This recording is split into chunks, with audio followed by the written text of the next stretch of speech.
बिस्मिल्लाहिर्रहमानिर्रहीम अस्सलाम वालेकुम वरहमतुल्लाहि वबरकातुहू। जी तो नाज़रीन उम्मीद करना कि सारे खैरियत नाल होवदे। अज तो सारे मेहमान हैं फिर जो सर ज़हीर भट्ट साहब ने जोड़े कि साढ़े तमाम प्रोग्रामों के मौजूद होंगे ने तो इंशाअल्लाह अगू भी साढ़े नाल रवन दे अपनी रायां दे नाल सानू जो नवाज़िश करन दे। तो अज दी असीं गल करां ते गैस के हवाले नाल जिहड़ा कि शदीद बहरान का शिकार हो चुकी है। मंगोवाल दे विच कारोबारी हज़रात नूं भी गैस की बहुत परेशानी ताकि उन्हें खाने खा के अपना कारोबार खोल लें या बच्चे स्कूलों जाना होंदा खाना पकना तो खा के उन्हें स्कूल नूं जाना है। इस हवाले नाल असीं सर ज़हीर भट्ट साहब ने जो गुफ्तगू करा दे नाल उन्होंने शुक्रिया भी अदा करा दे कि साढ़े दोबारा साढ़े स्टूडियो में टाइम दिता अपना कीमती वक्त कढ़ के। तो सर अस्सलाम वालेकुम वरहमतुल्लाहि वबरकातुहू। क्या हाल है सर? ठीक ठाक है?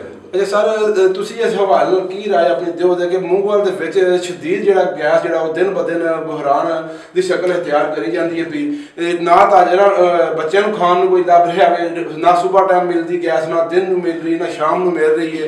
लोग जो लकड़ियां बालने तक भी मजबूर हो चुके हैं हालांकि हुण लकड़ी भी मिलना बहुत महंगी है। तो इस हवाले तुसीं अपनी की राय देना चाहोगे कि लोग जो इस गैस के बहरान तो निकल सकन?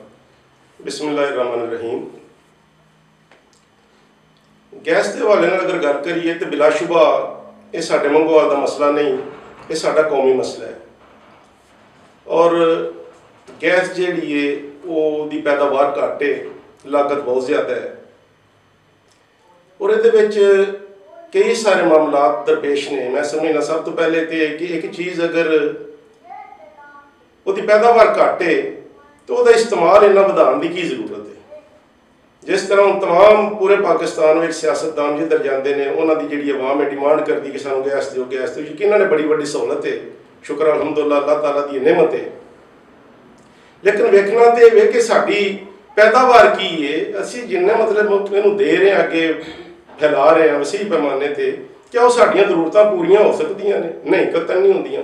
वो ये होया कि जिन्होंने ऑलरेडी पहले मिलती सी वो भी उन परेशानी का शिकार ने। तो यह बेहतरीन हल जोड़ा है मैं समझना कि असी जिम्मेदार पाकिस्तानी या मुहिब वतन पाकिस्तानी हाँ। अगर कोई हुकूमत का मसला है, हुकूमत की तकलीफ है या परेशानी है तो साड़ी तकलीफ परेशानी अवाम की है, लेकिन वो रल मिल के चलन का मतलब एक जरूरत है। जिस तरह के हुण अजकल इन्होंने दिनों में इंतहाई मतलब शदीद बहरान का शक्ल इख्तियार कर गई गैस, बिल्कुल आ ही नहीं रही और लोग परेशान ने। ना तो हांडियां रोटियां वाला पहले वाला सिस्टम रहा बालन वाला, ना दूसरे तीसरे मामलात, तो लोग परेशान होकर रह गए हैं। वो बड़ी अच्छी तजवीज़ है या तरीका है कि दिन में कम अज़ कम शेड्यूल बनाया जाए और बनाया शेड्यूल, लेकिन शेड्यूल तो अमल दरामद असल नहीं होंदा।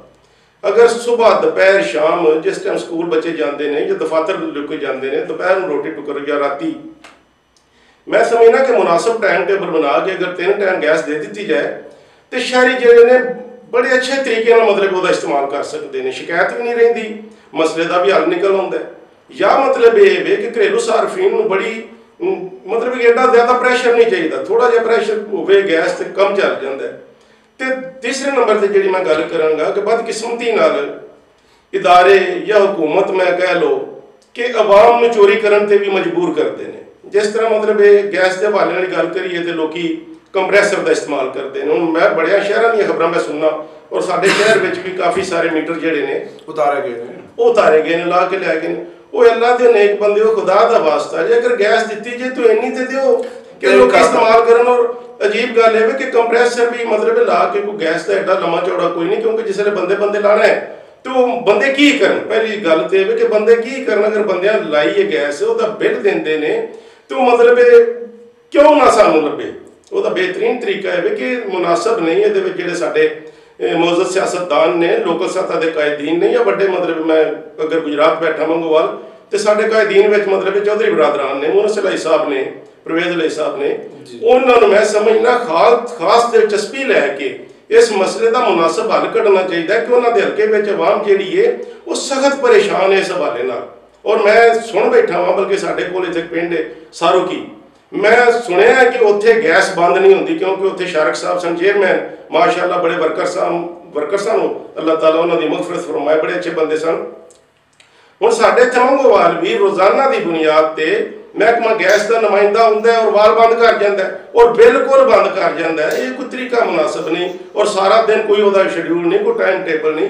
प्लीज़ इस तरह ना करो। साडे जिहड़े कायदीन ने, रहनुमा ने, उन्होंने अगे मैं रिक्वेस्ट करना कि प्लीज़ ये दिलचस्पी लैके ये जो बड़ा वड्डा मसला है ये मतलब कि थोड़ी परेशानी घट करने की कोशिश करो। बेहतरीन ये वे कि शेड्यूल बना दे, 3 टाइम सानू गैस लभे, बंदे रोटी टुकर, बंदे खाण पकाण जो जरूरी मामला तो फिर बाकी टाइम च ना हो कोई गल नहीं चलता है। लेकिन अगर बिल्कुल बंद कर दो तो जाहिर है आवाम की करे दी, परेशान होवे दी, चोरी करने ते मजबूर होवे दी, जेड़ा कि मैं समझना गलत है, जुर्म है। लेकिन क्यों इस तरह किया जा रहा है, मजबूर किया जा रहा है, प्लीज़ ये नज़रसानी होनी चाहिए। अच्छा, इस तरह जो सारा मेन पैप लाइन जी ये नज़दीक जितने भी ने उन्होंने गैस जिस दिहाड़े वायल खोलिया जाता है उन्होंने तक तो गैस पहुँच जाती है।